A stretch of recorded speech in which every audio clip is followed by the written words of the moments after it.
ഇറാനെതിരായ യുദ്ധം ജയിച്ചുവെന്ന American president Donald Trump Iran തകർന്നടിഞ്ഞു. ലോകത്തെ കരുത്തുറ്റ സൈന്യം അമേരിക്കയെന്ന് തെളിഞ്ഞുവെന്നും ട്രംപ് വ്യക്തമാക്കുന്നു. വിനയ രാജുണ്ട് വിവരങ്ങളുമായി.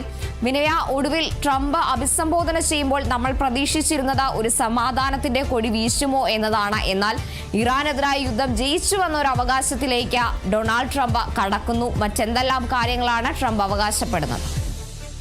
യുദ്ധം അവസാനിപ്പിക്കുമെന്നൊരു പ്രഖ്യാപനം ഉണ്ടാകുമെന്നാണ് നേരത്തെ പ്രതീക്ഷിച്ചതെങ്കിലും അതിന് നിരാശാജനകമായിട്ടുള്ള ഒരു കാര്യം തന്നെയാണ് ഉണ്ടായിരിക്കുന്നത്. ഈ യുദ്ധം അവസാനിപ്പിക്കുന്നതിന്റെ കാര്യത്തിൽ ട്രംപ് ഇതുവരെയും ഒരു പ്രഖ്യാപനം നടത്തിയിട്ടില്ല എന്നതാണ് ഏറ്റവും ശ്രദ്ധേയമായിട്ടുള്ള കാര്യം.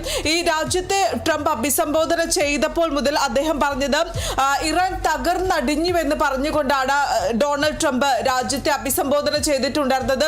അദ്ദേഹം പിന്നീട് പറഞ്ഞിട്ടുണ്ടായിരുന്നത് ഇറാന്റെ മിസൈൽ ശേഖരണം പൂർണ്ണമായി തകർക്കാൻ അമേരിക്കയ്ക്ക് കഴിഞ്ഞു. ഈ യുദ്ധത്തിൽ അമേരിക്ക ജയിച്ചുവെന്നാണ് ട്രംപിന്റെ അവകാശവാദം. ലോകത്തെ കരുത്തുറ്റ സൈന്യം അത് അമേരിക്കയാണെന്ന് ഈ യുദ്ധത്തിലൂടെ തെളിഞ്ഞുവെന്നും അദ്ദേഹം വ്യക്തമാക്കുന്നുണ്ട്. ഇറാന്റെ നേതൃനിര ഒന്നടങ്കം തകർക്കാൻ അമേരിക്കയ്ക്ക് സാധിച്ചുവെന്നും ഇറാന്റെ നേതൃനിര പൂർണ്ണമായും ഇല്ലാതായി എന്നും അദ്ദേഹം വ്യക്തമാക്കുന്നുണ്ട്. ഇറാന്റെ വ്യോമസേനയും നാവികസേനയും തകർക്കാൻ അമേരിക്കയ്ക്ക് കഴിഞ്ഞു.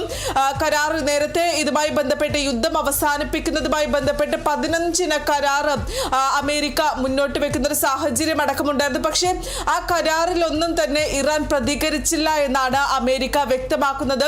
ആ കരാറിലുള്ള ശ്രമം അതടക്കം തന്നെ പൂർണ്ണമായും ഇല്ലാതായി എന്നും അമേരിക്കൻ പ്രസിഡന്റ് വ്യക്തമാക്കുന്നുണ്ട്.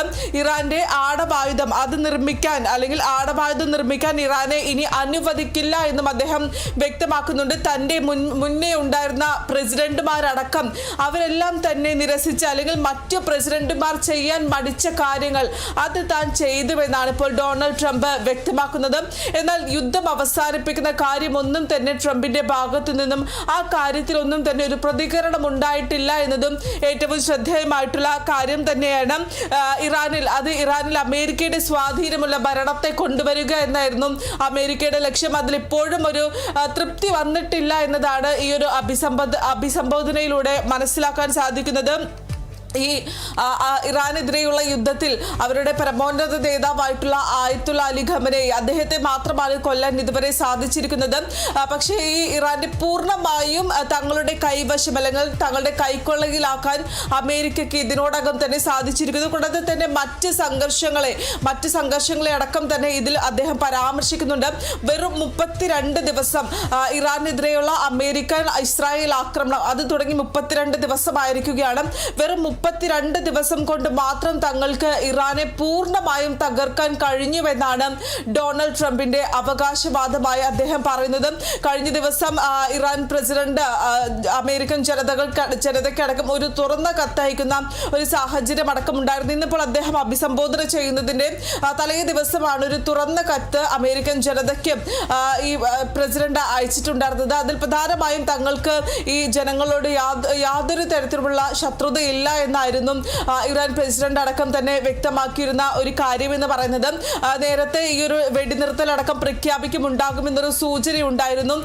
കഴിഞ്ഞ കുറച്ച് ദിവസങ്ങളായി തന്നെ ട്രംപിന്റെ ഭാഗത്തു നിന്നും വന്ന ഒരു വിശദീകരണം അതിൽ പ്രധാനമായും അദ്ദേഹം ഉന്നയിച്ചിട്ടുണ്ടായിരുന്നത് ഈ ഒരു വെടിനിർത്തലിലേക്ക് പോകുന്നു അല്ലെങ്കിൽ യുദ്ധം അവസാനിപ്പിക്കലിലേക്ക് പോകുന്നുവെന്നാണ് അദ്ദേഹം നേരത്തെ തന്നെ വ്യക്തമാക്കിയിരുന്നത്. ആ ഒരു സാഹചര്യത്തിലായിരുന്നു ഇന്നിപ്പോൾ അദ്ദേഹം മാധ്യമങ്ങളെ അല്ലെങ്കിൽ രാജ്യത്തെ അഭിസംബോധന ചെയ്യുമ്പോൾ വലിയ പ്രഖ്യാപനം ഉണ്ടാകും, ഈ യുദ്ധം അവസാനിപ്പിക്കുന്ന കാര്യത്തിലടക്കം തന്നെ വലിയൊരു പ്രഖ്യാപനം ഉണ്ടാകുമെന്നായിരുന്നു രാജ്യം പ്രതീക്ഷിച്ചത് അല്ലെങ്കിൽ ഉറ്റുനോക്കിയതെങ്കിൽ ആ കാര്യത്തിലൊന്നും തന്നെ ഒരു തീരുമാനം ഉണ്ടായില്ല എന്നതാണ് ഏറ്റവും പ്രധാനപ്പെട്ട കാര്യം എന്ന് പറയുന്നത്. യുദ്ധം അവസാനിപ്പിക്കുന്ന കാര്യത്തിൽ അദ്ദേഹം ഇപ്പോഴും ഒരു തീരുമാനം എടുത്തിട്ടില്ല. 2-3 ആഴ്ചകൾ കൂടി പരിശോധിക്കണം അല്ലെങ്കിൽ 2-3 ആഴ്ചകൾ കൂടി കഴിഞ്ഞതിന് ശേഷമേ ഈ കാര്യത്തിൽ ഒരു തീരുമാനം ഉണ്ടാകൂ എന്നാണ് അദ്ദേഹം വ്യക്തമാക്കുന്നത്. അതേസമയം തന്നെ നേരത്തെ ഇതുമായി ബന്ധപ്പെട്ട് 15 കരാറടക്കം തന്നെ തങ്ങൾ ഇറാന്റെ മുന്നിലേക്ക് വെച്ചിട്ടുണ്ടായിരുന്നു. ഈ യുദ്ധം അവസാനിപ്പിക്കണമെങ്കിൽ തങ്ങൾ പറയുന്ന 15 കരാർ അതിൽ ഒപ്പുവെക്കണമെന്ന് ഒരു ആവശ്യം ട്രംപ് മുന്നോട്ട് വെച്ചിരുന്നു. ആ ആവശ്യം അടക്കം തന്നെ ഇറാൻ തള്ളുന്നൊരു സാഹചര്യമാണ് ഉണ്ടായത്. ഇതടക്കമുള്ള കാര്യങ്ങളും ഇന്നിപ്പോൾ രാജ്യത്തെ അഭിസംബോധന ചെയ്യുന്ന കാര്യത്തിൽ ചെയ്യുമ്പോൾ ഡൊണാൾഡ് ട്രംപ് വ്യക്തമാക്കിയിട്ടുണ്ടായിരുന്നു. അതിൽ പ്രധാനമായും ഇറാന്റെ ആണവായുധം ഉണ്ടാക്കരുത്, ഇറാൻ ഇനി ആണവായുധം ഉണ്ടാക്കരുത് എന്നാണ് തുടക്കം മുതൽ തന്നെ അമേരിക്കയുടെ ഭാഗത്തു നിന്ന് വരുന്ന ഒരു വിശദീകരണം എന്ന് പറയുന്നത്. ആ കാര്യത്തിൽ ഇപ്പോൾ പൂർണ്ണമായും ട്രംപും രാജ്യത്തെ അഭിസംബോധന ചെയ്ത സമയത്ത് ഇറാന്റെ ആണവായുധം പൂർണ്ണമായും തകർക്കാൻ സാധിച്ചുവെന്ന് ട്രംപ് അവകാശപ്പെടുന്നുണ്ട്. ഈ ആണവായുധം തകർക്കണം, കൂടാതെ തന്നെ ഹിസ്ബുള്ളയും ഹൂതികളും പോലെയുള്ള സായുധ ഗറില്ല സംഘടനകൾക്ക് ഉള്ള സഹായം അവസാനിപ്പിക്കണം തുടങ്ങിയ കാര്യങ്ങൾ, അത്തരത്തിലുള്ള 15 കരാറായിരുന്നു നേരത്തെ ഇറാന് മുന്നിലേക്ക് ട്രംപ് വെച്ചിട്ടുണ്ടായിരുന്നത്. അതെല്ലാം തന്നെ ഇറാൻ നിരസിച്ചുവെന്നും ട്രംപ് ഈ ഒരു അവസരത്തിൽ വ്യക്തമാക്കുന്നുണ്ട്. എന്തായാലും യുദ്ധം ഇതുകൊണ്ടൊന്നും തന്നെ അവസാനിച്ചിട്ടില്ല. എന്നാൽ ഇറാനെ പൂർണ്ണമായും തകർക്കാൻ ഇതിനോടകം തന്നെ അമേരിക്കയ്ക്ക് സാധിച്ചിട്ടുണ്ട് എന്നാണ് ഡൊണാൾഡ് ട്രംപ് വ്യക്തമാക്കുന്ന കാര്യം. ശരി, വ്യക്തമാണ്. വിനയരാജാണ് വിവരങ്ങൾ നൽകിയത്.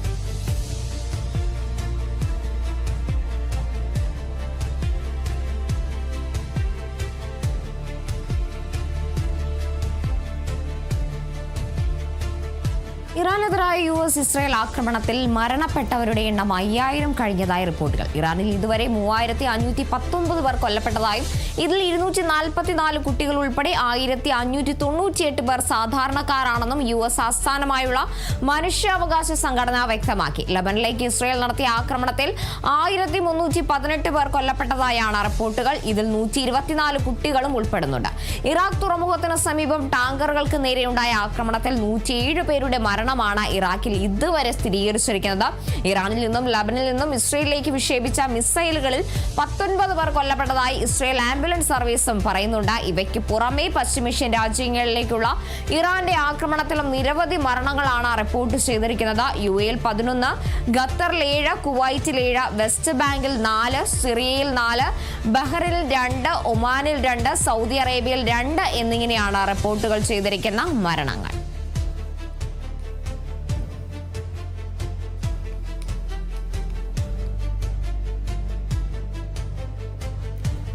യുദ്ധം ആരംഭിച്ച് നാളുകൾ പിന്നിടുമ്പോൾ ഇപ്പോൾ US ഇസ്രായേൽ ആക്രമണത്തിൽ കൊല്ലപ്പെട്ടവരുടെ യഥാർത്ഥ മരണസംഖ്യ റിപ്പോർട്ടുകൾ അല്ലെങ്കിൽ മരണവുമായി ബന്ധപ്പെട്ട റിപ്പോർട്ടുകളാണ് പുറത്തേക്ക് വരുന്നത്. ഇറാനിൽ ഇതുവരെ 3519 പേർ കൊല്ലപ്പെട്ടതായാണ് US ആസ്ഥാനമായുള്ള മനുഷ്യാവകാശ സംഘടന വ്യക്തമാക്കുന്നത്. ഇതിൽ 244 കുട്ടികളും ഉൾപ്പെടുന്നു എന്നതാണ് ഏറെ ശ്രദ്ധേയം. 1598 പേർ സാധാരണക്കാരാണ് എന്ന കണക്കും കൂടി മനുഷ്യാവകാശ സംഘടന പുറത്തേക്ക് വിടുന്നുണ്ട്. ലബനനിലേക്ക് ഇസ്രായേൽ നടത്തിയ ആക്രമണത്തിൽ 1318 പേരാണ് കൊല്ലപ്പെട്ടത്. ഇതിൽ 124 കുട്ടികളാണ് ഉൾപ്പെടുന്നത്. ഇറാഖ് തുറമുഖത്തിന് സമീപം ടാങ്കറുകൾക്ക് നേരെയുണ്ടായ ആക്രമണത്തിൽ 107 പേരുടെ മരണമാണ് ഇതുവരെ ഇറാഖിലടക്കം സ്ഥിരീകരിച്ചിരിക്കുന്ന സാഹചര്യം ഉണ്ടാകുന്നത്. ഇറാനിൽ നിന്നും ലബനിൽ നിന്നും ഇസ്രയേലിലേക്ക് വിക്ഷേപിച്ച മിസൈലുകൾ പതിച്ച് 19 പേർ കൊല്ലപ്പെട്ടതായും വ്യക്തമായ കണക്കുകൾ പുറത്തേക്ക് വരികയാണ്. ഇവയ്ക്ക് പുറമെ തന്നെ പശ്ചിമേഷ്യൻ രാജ്യങ്ങളിലേക്ക് ഇറാൻ നടത്തിയ ആക്രമണത്തിലും നിരവധി മരണങ്ങളാണ് റിപ്പോർട്ട് ചെയ്തിരിക്കുന്നത്. UAE അടക്കം 11 മരണം ഇതുവരെ റിപ്പോർട്ട് ചെയ്തിട്ടുണ്ടെന്നാണ് കണക്കുകൾ വ്യക്തമാക്കുന്നത്.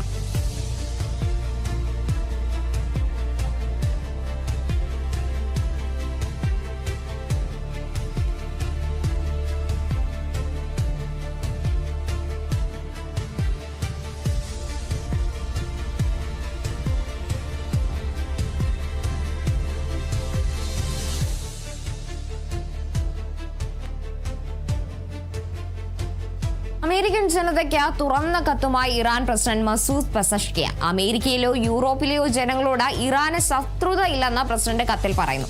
ആധുനിക കാലത്ത് ഇറാൻ ഒരു യുദ്ധവും തുടങ്ങി വെച്ചിട്ടില്ല. യോഗം ഇന്നൊരു നിർണായക ഘട്ടത്തിലാണെന്നും യുദ്ധവും സമാധാനവും തമ്മിലുള്ള തെരഞ്ഞെടുപ്പ് വരും തലമുറകളുടെ ഭാവി നിർണ്ണയിക്കുമെന്നും പെസഷ്കിയാൻ വ്യക്തമാക്കി. പലസ്തീൻകാർക്കെതിരായ കുറ്റകൃത്യങ്ങളിൽ നിന്ന് ശ്രദ്ധ തിരിക്കാനായി ഇറാനെതിരെ തിരിയുകയായിരുന്നുവെന്നും ഇസ്രയേൽ എന്നും പ്രസിഡന്റ് കുറ്റപ്പെടുത്തി.